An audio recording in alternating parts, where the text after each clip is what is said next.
Hello, my name's Toby and I work in the City of London Corporation's Health and Safety team, where it's our job to help keep people safe who are working here in the business and financial centre known as the Square Mile. In this short video, we're going to be looking at emergency rescue arrangements that need to be in place for when people have fallen or become stuck whilst working at height. There are many activities that involve working at height, such as being on a roof, working in a cradle or cherry picker, on scaffolding, or even cleaning windows. In the first instance, the law requires you to do everything you reasonably can to prevent someone falling at all, but this may not always be feasible. Having accepted this risk, then you must still try to minimise the distance and consequence of a fall, but additionally plan for how you will get that person back to safety afterwards. This is known as your rescue plan, and the details of this need to be just as specific as planning the work in the first place.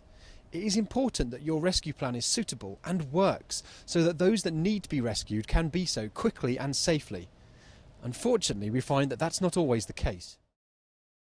Emergency rescue situations may come about for a number of different but foreseeable reasons. Cradle use is common in the city and they can cease or stop working, or a person may simply become unexpectedly unconscious or unwell whilst in an awkward location. Or a person may even fall whilst on a lanyard and then remain suspended. If a person is suspended for even a short amount of time, this may result in a life-threatening condition called suspension trauma. When planning the rescue arrangements, it might be useful to ask yourself the following questions. How will you know if someone is in need of rescue? How quickly can you get to them? How quickly can you get them to a safe place?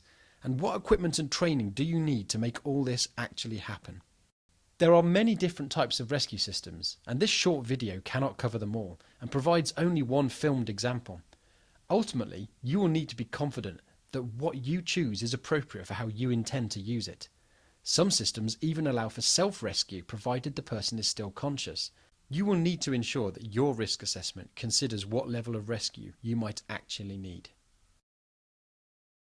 Once the planning has been done, then the best thing you can do is to turn it into a written emergency rescue plan that you can communicate to everyone who needs to know it, from managers to contractors and site security teams. A critical mistake that we often see is just to rely on emergency services to carry out any rescue that might be needed. Whilst there may be some circumstances where this is appropriate, the initial duty to rescue lies with those undertaking the work. You must have a plan for rescuing them yourself, as the emergency services may not be able to attend or assist. Here are some specific issues that you might need to consider when planning a rescue. Priority should always be given to minimising the risk of a fall, even during a rescue operation. Don't just rely on direct rescue by rope as the first option if safer options can be planned that keep the risks of a rescuer falling low. Have you thought about exactly how the rescuer or the rescue team will actually get safely to a person stuck at height? If you are using vehicles such as cherry pickers for rescue, then can they reach all of the areas where people will be working? Is the ground even able to support them, and do the vehicles have the necessary reach? Can a cradle safely lower all the way to the ground if necessary? Are there any issues with passing traffic obstructing rescue, or a risk of collision with other vehicles? Consider also the safety of the rescuer. Good rescue planning will ideally avoid putting anyone else at risk. It's usually preferable to lower or raise a casualty to safety remotely, rather than relying on anyone else to do the rescue directly. And if you're going to rely on anchor points for rescue equipment, you need to make sure that they are either unquestionably reliable or can handle the additional loads imposed upon them during the rescue, such as the weight of the casualty and the rescuer. Are these anchor points in the right place for rescue, and positioned where any rescue equipment such as ropes can be safely used? These are questions that should be answered in advance, not during the intensity of a rescue operation. And finally, you don't want to be thinking about whether or not rescue equipment is in good condition when you are already in that emergency situation.